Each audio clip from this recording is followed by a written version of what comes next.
Bienvenue à vous si vous nous rejoignez dans Paris Direct. C'est l'heure du Buzz Média France, l'actualité française vue sur Internet, dans la presse écrite et à la télévision. C'est comme chaque soir avec Karim Yayaoui. Bonsoir Karim. Bonsoir Raphaël. Et on vient sur l'événement du jour, Outre-Manche, mais pas seulement Outre-Manche. Rupert Murdoch, son audition, celle de son fils également, a été scrutée de très près par les médias français. Par tous les médias, par tous les sites d'information, Le Point, Le Monde, lepost.fr. En tout cas, tout le monde s'est intéressé à cette audition de Rupert Murdoch et de James Murdoch, qui était entendu par une commission parlementaire. Alors, Murdoch a nié finalement toute responsabilité ultime. Finalement, il expliquait que ça s'est passé en dessous de son niveau hiérarchique.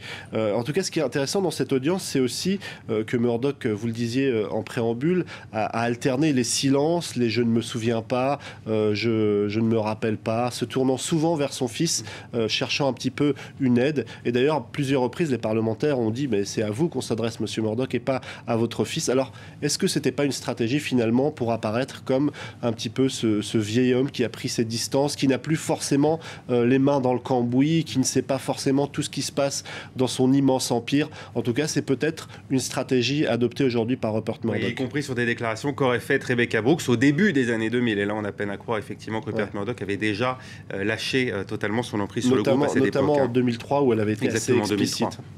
Alors, on s'arrête un instant sur la technique de hacking employée par les tabloïds britanniques, justement. Alors, en fait, ce n'est pas une technique si sophistiquée qu'on aurait pu le croire. D'abord, il faut rappeler que ce n'est pas des téléphones qui ont été mis sur écoute, mais simplement des boîtes vocales qui ont été consultées à distance. Et en fait, ça peut vous arriver, ça peut m'arriver, parce que finalement, on a tendance à faire très attention à son code PIN, celui qui permet de déverrouiller son téléphone, mais on ne prend pas forcément le temps de configurer sa boîte vocale à distance, parce qu'on ne s'en sert pas.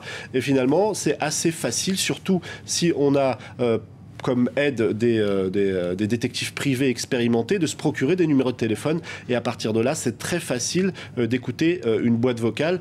Il y avait un article du Monde il y a quelques jours qui expliquait que dans certaines écoles de journalisme du côté de Londres, par exemple, il citait un journaliste du Guardian, Mike Clegg, qui donne des cours de journalisme. Il expliquait que c'est une technique qu'il pouvait apprendre à ses élèves, le hacking à distance, mais avec précaution, il précise, parce que finalement, c'est une façon de dire que dans certains cas, la fin justifie les moyens, et c'est ça qui est intéressant. Peut-être que si c'était des hommes politiques véreux qui avaient été écoutés, cette affaire n'aurait pas eu le retentissement qu'elle a eu lorsque c'est une gamine de 13 ans qui a disparu et qu'on écoute à distance. Oui, on s'en souvient plusieurs fois ici. Vous avez parlé notamment des scoops de rue 89, et certains, notamment dans l'affaire Bettencourt, ont été exactement obtenus de cette manière-là.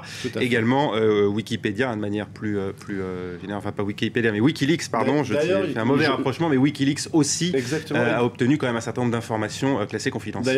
D'ailleurs, il y a un article que je ne cite pas ce soir, mais qui est très intéressant à lire sur Slate.fr, qui fait un parallèle entre Rupert Murdoch et Julian Assange. Et Julian Assange, donc le fondateur de Wikileaks. Alors des hackers qui justement ont joué un bien mauvais tour à Rupert Murdoch. C'est les pirates de l'ULSEC qui s'en sont donnés à cœur joie lundi soir. Ils ont piraté un des journaux de Murdoch, The Sun, annonçant en une la mort du magnat de la presse retrouvé sans vie dans son jardin.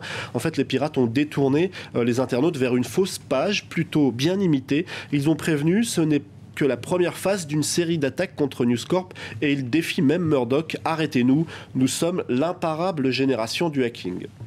Le hacker hacké, un peu.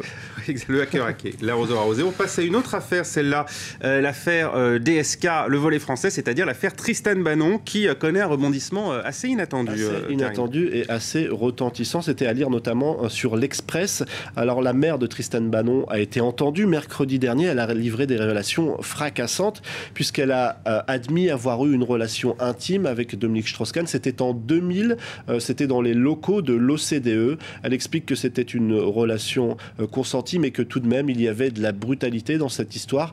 Et en fait, elle explique qu'elle a longuement réfléchi avant de prendre cette décision, parce qu'elle voulait surtout briser cette image qu'on colporte de séducteur. Pour elle, Dominique Strauss-Kahn n'est pas un séducteur, c'est un prédateur. C'est pour ça qu'elle a décidé de parler, pour casser cette image et évidemment pour venir en aide à sa fille.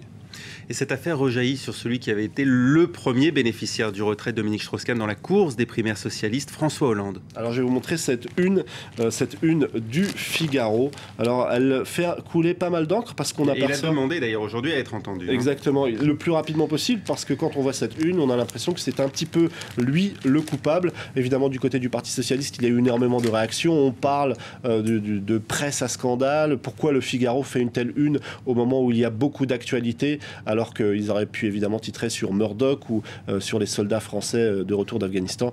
Donc François Hollande a réagi ce soir en expliquant qu'il était prêt à parler, mais que cette affaire ne prenne pas un tour politique de cette manière. En gros, on soupçonne François Hollande d'avoir été au courant de l'affaire assez tôt et de ne pas forcément en avoir parlé à l'extérieur. Que savait-il? C'est exactement la question que vont lui poser les enquêteurs. Merci beaucoup Karim Yaoui, c'était le Buzz Média France. Restez avec nous à suivre tout de suite sur le net.